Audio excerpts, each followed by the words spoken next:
Hello students, today we are going to the study about the cross product or vector product. आपको मैंने बताया था कि दो वेक्टरों का हम मल्टीप्लाई करते हैं. हमने आपको बता दिया रहा होगा ये वेक्टर इंटू वेक्टर वेक्टर भी हो सकता है और वेक्टर इंटू वेक्टर स्केलर भी आ सकता है. तो आपने पढ़ लिया था यदि वेक्टर इंटू वेक्टर स्केलर आता है, इसके ऊपर वेक्टर मैंने नहीं लगाया, तो उसे डॉट प्रोडक्ट या स्केलर प्रोडक्ट कहा जाता है. अब डॉट प्रोडक्ट निकालना मैंने आपको बताया था कैसे निकालते हैं dot.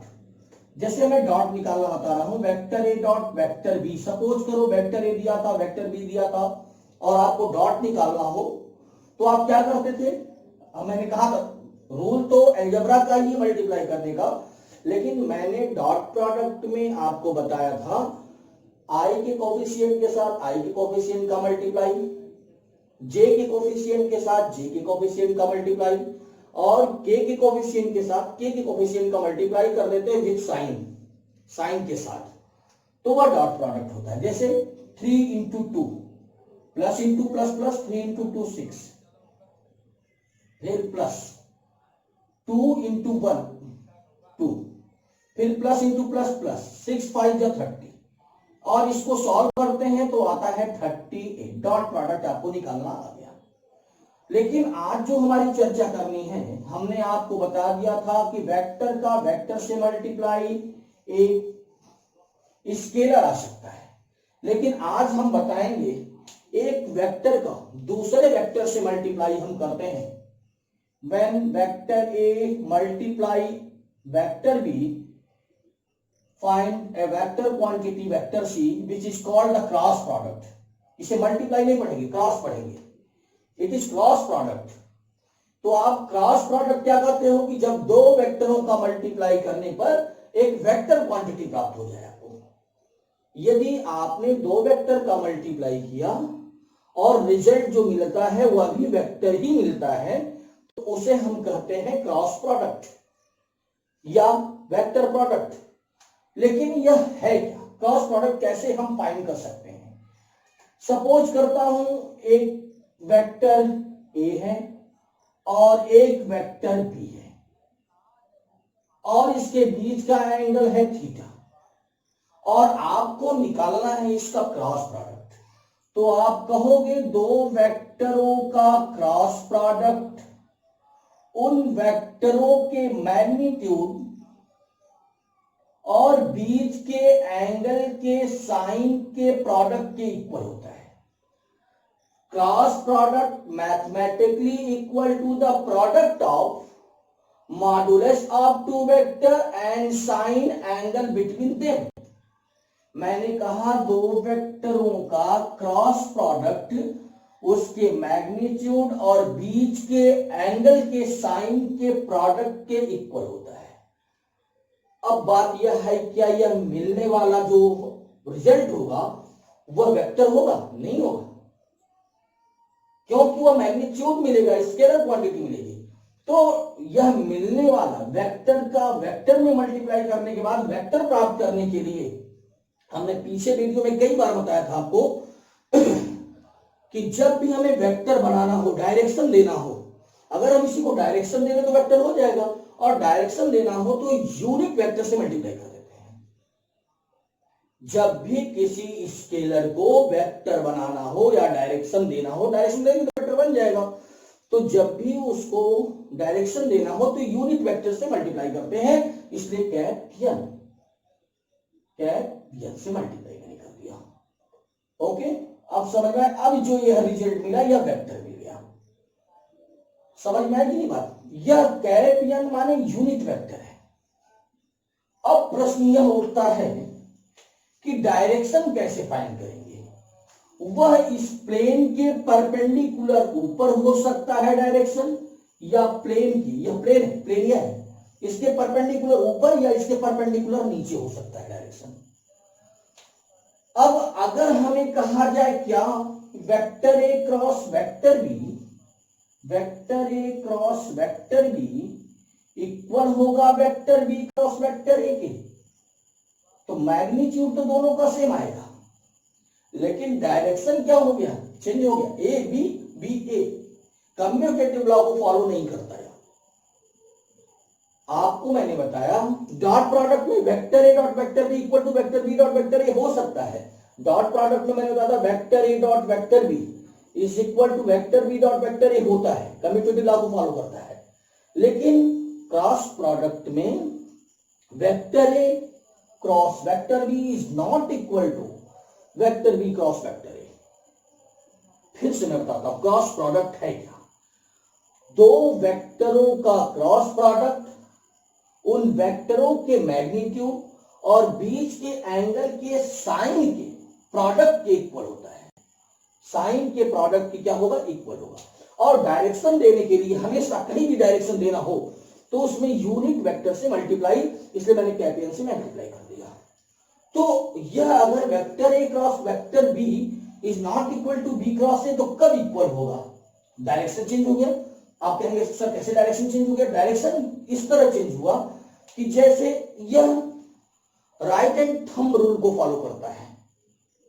Right hand thumb rule क्या होता है, अगर जैसे राइट हैंड थंब रूल की बात कर रहा हूं मैं, यह प्लेन है, अगर हमको ए क्रॉस बी निकालना, ए से बी, हमेशा स्मॉल एंगल लेंगे। यह बात ध्यान रहे कि हमेशा हम डायरेक्शन फाइंड करने के लिए दो एंगल बन रहा है, ये छोटा बन रहा है, एक बड़ा वाला एंगल इधर से भी बन रहा है एक एंगल, और एक एंगल यह हुआ, एक एंगल यह हुआ, तो एक इधर से हुआ, एक एंगल इधर। तो कभी भी बड़े वाले एंगल को नहीं लिया जाता, चाहे डॉट हो चाहे क्रॉस हो। हम जब भी लेंगे छोटे एंगल की डायरेक्शन देखेंगे। अब आइए, जैसे vector A cross vector B की बात किया गया, तो ए से बी की तरफ right hand thumb rule apply कर दो कि जिधर थंब जाएगा उधर ही क्या होगा, डायरेक्शन होगा। तो आइए, जैसे यह है ए से बी, ए थंब किधर गया, ऊपर, तो ए क्रॉस बी का डायरेक्शन तो ऊपर हो गया। नहीं समझ में आया, मैंने कहा परपेंडिकुलर ऊपर होगा या नीचे होगा। तो ए क्रॉस बी है, तो जिधर से कहे ए क्रॉस बी, ए से बी की तरफ डायरेक्शन दे रहा है, तो ए से बी की तरफ आप घुमाओ पाम को, हथेली को घुमाएंगे तो राइट हैंड थंब से देखिए ए ऐसे घूमेगा तो थंब किधर जाएगा, ऊपर। हो गया। अच्छा, बी क्रॉस से ले लिया जाता, डायरेक्शन किधर होता है, या बी है, बी यह है। अब इसको घुमाओ, ए थंब किधर जाता है, देखिए थंब नीचे हो गया। इसका मतलब बी क्रॉस से ए क्रॉस बी का डायरेक्शन डिफरेंस है, तो हम इसको लिख सकते हैं vector A cross vector B is equal to minus vector B cross vector A की होता है। माय डायरेक्शन चेंज हो जाता है। ओके, मैंने आपको बता दिया वेक्टर क्वांटिटी क्या है, बहुत इंपॉर्टेंट चीज है, डायरेक्शन ध्यान देना। फिर से देखना, अगर ए क्रॉस बी है, ए क्रॉस बी यूज करना हो तो देखिए ए से बी की तरफ हम ऊपर जा रहा है, बी से ए की तरफ राइट हैंड में हम कहा रहे नीचे आ रहा है। तो हम उंगली घुमा के देख लेते हैं, जिधर थम जाता है डायरेक्शन वही होता है। तो अब आइए, तो A cross B is equal to minus B cross A की हो सकता है। इसका कोई एक एग्जांपल बता दीजिए, हो सकता है आपसे। जैसे आपने डॉट प्रोडक्ट में एग्जांपल बताया था work, vector F cross vector S बराबर या एस कॉस थीटा।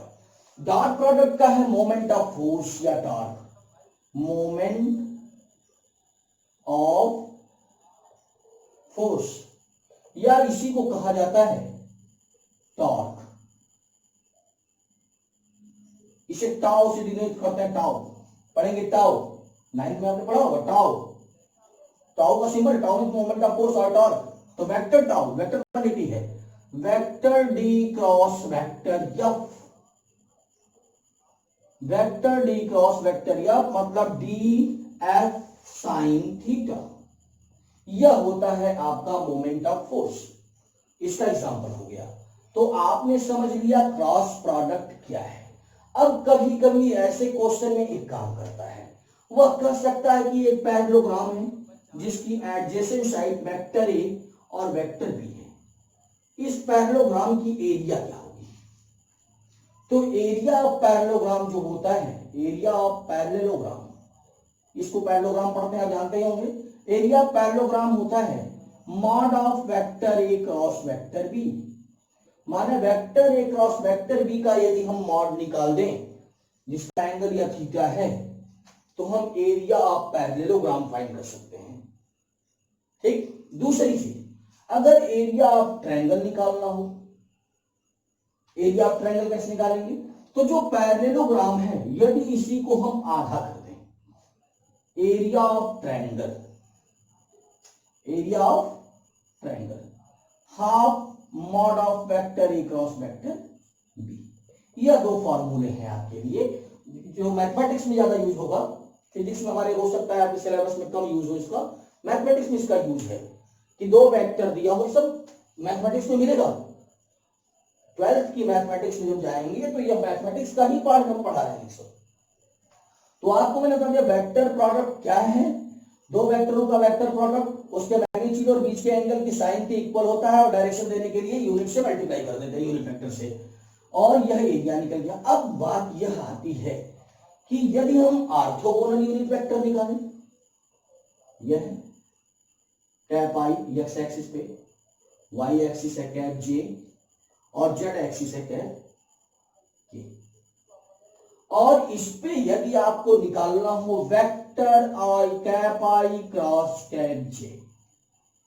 अच्छा, कैप आई क्रॉस कैप जे मतलब mod cap I mod cap J into sign, इनके बीच का एंगल नहीं, एक इंटू साइन 90, साइन 90 की वैल्यू 1, और कैप एन जो डायरेक्शन है, तो आई से जे की तरफ चलना है, थंब रूल यूज करिएगा, आई से जे की तरफ, देखिए पूरा 90 डिग्री पे थंब किधर आ रहा है, आउटसाइड, माने के की तरफ परपेंडिकुलर। मैंने कहा था कि प्लेन के परपेंडिकुलर ही होता है, इसका मतलब क्या लिखेंगे, कैप के। इसका मतलब यह हुआ cap I cross cap J is equal to cap K. I cross जे का मान के होता है, नहीं समझ में आया? फिर से बात देखिए, मैंने आपको बताया कि आप कैसे ऑर्थोगोनल निकालोगे। आप जानते हो यह X axis, Y axis, Z axis, इसका यूनिट वेक्टर कैप आई, मैंने बताया था पिछले वीडियो में, इसका यूनिट वेक्टर कैप जे, इसका यूनिट वेक्टर कैप के। अब हमें निकालना है cap I cross cap J. Cap I cross cap J का formula mod of cap I mod of cap J into sine theta line के बीच का angle 90 degree cap N, direction दे देंगे। अच्छा, इसका मैग्नीट्यूड क्या होता है, इसका यूनिट वेक्टर है 1, जे का भी 1, साइन 90 वैल्यू 1, कैप एन। फिर से देखिएगा कैप एन आई से जे की तरफ और परपेंडिकुलर होता है, जो डायरेक्शन होता है कैप एन मतलब पर प्लेन के परपेंडिकुलर, तो यहां से यहां तक ये प्लेन है, आई से जे चलिए, देखिए कहां जाता है डायरेक्शन। हम रूल का यूज कर रहे हैं, कहीं कहीं स्क्रू रूल को बता देंगे, स्क्रू रूल है कि जैसे इधर से टाइट करोगे तो किधर जाएगा, उससे टाइवर्ट अप बढ़ता है आपके लिए। हम यह बता रहे हैं कि राइट हैंड थंब रूल को हम यूज कर रहे हैं। देखिए एक यह है डायरेक्शन आई से जे, किधर गया थंब, बनाए ऐसे थंब आउटसाइड बाहर की तरफ, माने किधर परपेंडिकुलर होगा, इसलिए कैप के, कैप के। तो हम लिख सकते हैं cap I cross cap J is equal to cap K. Okay, समझ में आ गया कि नहीं? फिर आइएगा कैप जे क्रॉस कैप के को हम क्या लिख सकते हैं, इसी तरह सिमिलरली कैप आई और कैप के क्रॉस कैप आई को हम लिख सकते हैं कैप जे।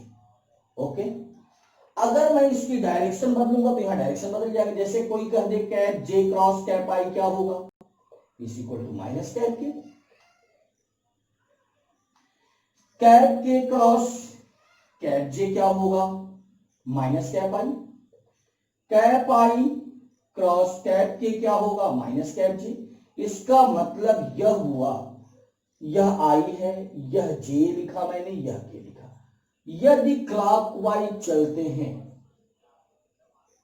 तो आई जे का मल्टीप्लाई करेंगे के, जे के का मल्टीप्लाई साइक्लिक है, जे के का आई, माने clockwise positive, anti clockwise negative. Clear हुआ कि नहीं है मामला? ये वैल्यू क्या थी? अच्छा, दूसरी चीज हमने बता दिया कि आई क्रॉस जे के, जे cross K I, K cross आई जे, उसी तरह डायरेक्शन बदल गई। लेकिन यदि हमको आई का क्रॉस आई से ही निकालना हो तो क्या होगा? कैप आई क्रॉस, दैट में बताया था मैंने क्या होता है, बताते हैं। आई क्रॉस आई की वैल्यू क्या आएगी? आई क्रॉस आई, यही डायरेक्शन है उसी पे, तो मॉड आई और साइन थीटा माने जीरो, तो कितना है? जीरो। माने कैप आई क्रॉस कैप आई की वैल्यू जीरो, जबकि आई क्रॉस आई डॉट आई की वैल्यू कितनी होती थी? 1 होती थी। कैप आई डॉट कैप आई की वैल्यू पीछे बताया था मैंने क्रॉस प्रोडक्ट में, डॉट प्रोडक्ट में 1 होता है, लेकिन क्रॉस प्रोडक्ट जीरो होता है। जे क्रॉस जे जीरो, के क्रॉस के जीरो। ओके, अब हमने बता दिया आई क्रॉस आई जीरो, जे क्रॉस जे जीरो, के क्रॉस के जीरो। अब आएगा आई क्रॉस जे के, जे cross K I, K cross I is equal to J. यह चीज अगर आप समझ गए तो अब हम आगे चलें। हमने आपको क्रॉस प्रोडक्ट और उसका डायरेक्शन, सबसे इंपॉर्टेंट पूरी चैप्टर में सबसे इंपॉर्टेंट कोई है तो क्रॉस प्रोडक्ट है, जिसमें थोड़ा दम है, बाकी तो सब इजी है। तो क्रॉस प्रोडक्ट समझ में आया? नहीं समझ में आया तो कमेंट बॉक्स में जाके लिखिएगा सर आप लोग, तो मैं फिर से बताने का प्रयास करूंगा, दूसरी तरह से इसको समझाऊंगा, लेकिन आपको यह समझ में आना चाहिए। अब आपको मैं कुछ इस पे क्वेश्चन बताता हूं। डॉट तो आप समझ गए थे निकालना, माने डॉट प्रोडक्ट। आज हमको पढ़ना है क्रॉस प्रोडक्ट। मैं इस फार्मूले को यहां लिखता हूं ऊपर, और इस पे कुछ न्यूमेरिकल सॉल्व किया जाता है। जैसे मैंने लिख दिया vector A cross vector B is equal to mod vector B sine theta cap, या डायरेक्शन दे दिया मैंने। अच्छा, जैसे सपोज करो एक दे दिया vector A is equal to 3 cap I, vector B is equal to 5 cap J, और कहा जाए vector A cross vector B निकालो, तो निकाल सकते हैं। कैसे? 3 5 J 15 cap I cross cap J. अब कैप आई क्रॉस कैप जे को लिख सकते हैं 15 कैप के। समझ में आ गया? यह क्रॉस प्रोडक्ट निकालना था यदि छोटा टॉपिक हो तब।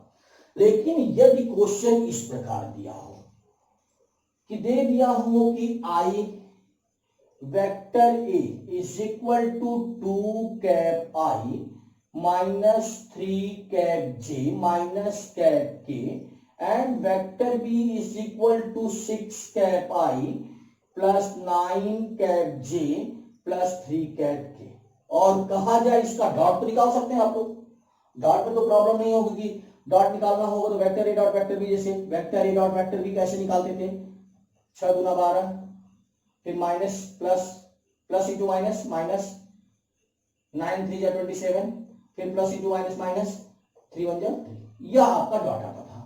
क्रॉस थोड़ा इससे डिफरेंस है, तरीका तो वही है पूरा एलजेब्रा का ही, लेकिन मैं एलजेब्रा के मेथड से लगाऊंगा तो समय ज्यादा जाएगा, लंबा पड़ेगा। मैं एक छोटा सा मेथड बताता हूं जो मैथमेटिक्स में आपको डिटरमिनेंट्स पढ़ाया जाएगा, उसी से बता रहा हूं, जो क्लास 12 में डिटरमिनेंट्स आएगा मैथमेटिक्स में, एक चैप्टर है उसी टॉपिक पे, जिसे vector A cross vector B. यदि हमें vector A cross vector B निकालना हो तो आप डिटरमिनेंट्स बनाओ, आई जे के, देख रहे हैं सर, आई जे के, यहां ए की वैल्यू और यहां बी की वैल्यू लिखेंगे, खाली ए की वैल्यू वेक्टर में। ए की वैल्यू कितनी है? पहले आई के नीचे 2, बी के यहां देखिए साइन के साथ -3, के यहां -1। इसी तरह बी के सीध में क्या लिखना है सर? आई के नीचे -6, जे के नीचे 9, के नीचे 3। ओके, यहां तक तो समझ में आया, यह आसान तरीके से बता रहा हूं पूरा। अब इसको हम कैसे क्रॉस करते हैं? पहले आप आई लिख लो, कैप आई, ब्रैकेट बनाओ, और जिसको लिखो उसको बंद करो। जैसे आई के नीचे लिखना है, आई का मल्टीप्लाई, एक टर्म होता है प्लस माइनस प्लस, मैथमेटिक्स में डिटरमिनेंट्स में पढ़ाया जाएगा, प्लस माइनस प्लस का क्रम चलेगा। तो यह प्लस है, आई लिखे तो आई वाले स्टेप को मैंने बंद कर दिया, आई को बंद कर दिया, क्रॉस मल्टीप्लाई कर देता हूं, करिए। नहीं समझ में आ रहा थोड़ा देखिए, मैं नंबर्स कर देता हूं, यह आई। तो अब यह छोड़ दीजिए, बाकी टॉपिक लिख लीजिए, इसको मैंने बंद कर दिया, छोड़ दिया। देखिए क्या बचा, -3 -1 -3 और 9 3। अच्छा, प्लस के बाद साइन कौन सा है, माइनस का, जे के साथ माइनस। फिर आइए इस बार किसको बंद करेंगे, जे के रो और जे के कॉलम को बंद कर दीजिए, बंद कर दिया मैंने। देखिए अब क्या दिखाई दे रहा है, 2 -1 -6 और 3। फिर माइनस के बाद प्लस के है, फिर लिखिएगा, यह बंद होगा और यह बंद होगा। जिसको लिखिए उसके सीट का बंद कर दीजिए, रो भी और कॉलम भी।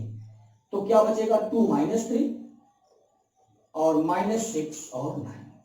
सॉल्व करिए साहब, कैप आई। चलिए सरकार, कितना आना है, क्रॉस मल्टीप्लाई होता है और कुछ नहीं, बीच का साइन माइनस होता है, 3 3 जा -9, और यहां बीच में माइनस होता है, -9 1 जा -9, तो माइनस और यह माइनस मिलकर +9। फिर आइएगा, यह क्या है, -j, मैंने -j लिख दिया।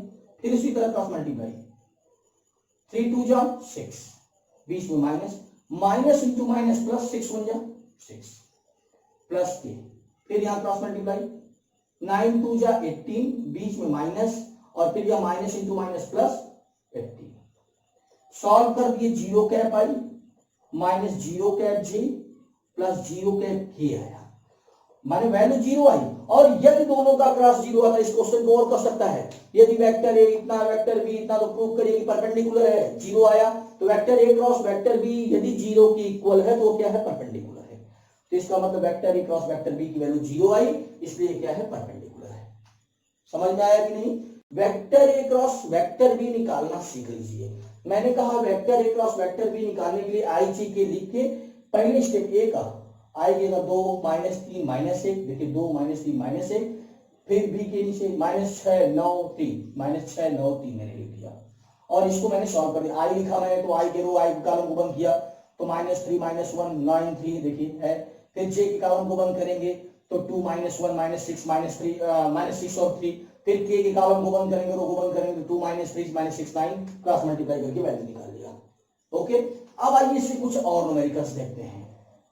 वैसे न्यूमेरिकल्स फिर चैप्टर के अंत में भी मैं बताऊंगा, लेकिन टॉपिक के साथ कुछ न्यूमेरिकल्स मैं बताते जा रहा हूं, हर टॉपिक पे न्यूमेरिकल्स। फिजिक्स का मतलब ही है कि सारे न्यूमेरिकल्स क्लियर होते जाए, तो आप अंत में अपने से भी सॉल्व कर सकते हो। जैसे दूसरा क्वेश्चन मैंने लिखा है, calculate the area of parallelogram. हमको एरिया निकालना है, जबकि दिया क्या है, वेक्टर ए दिया है, vector A equal to 3 cap I plus 4 cap J, और के नहीं दिया है तो लिख सकते हैं 0 कैप के।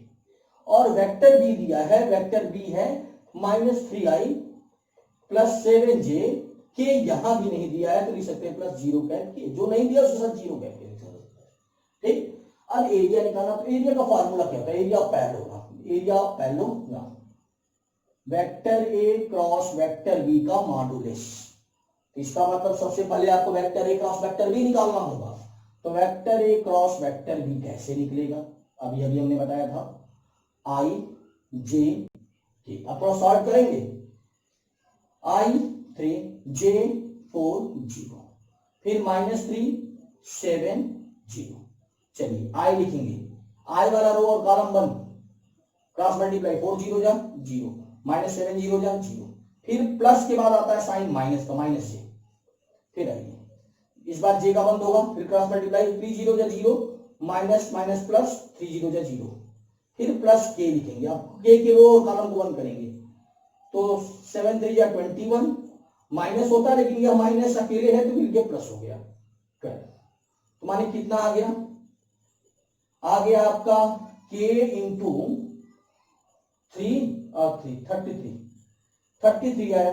अब इसका हम मॉड निकाल देंगे, vector A cross vector B की वैल्यू आ गई है, लेकिन हमें एरिया निकालने के लिए इसका मॉड निकालना होगा, तो mod vector A cross vector B.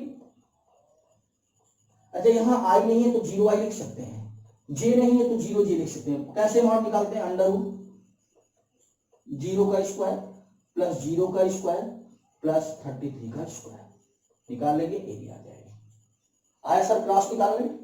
अच्छा, एक अगला क्वेश्चन और देखते हैं। वीडियो बहुत लंबा ना हो, इस बात को मैं ध्यान रख रहा हूं।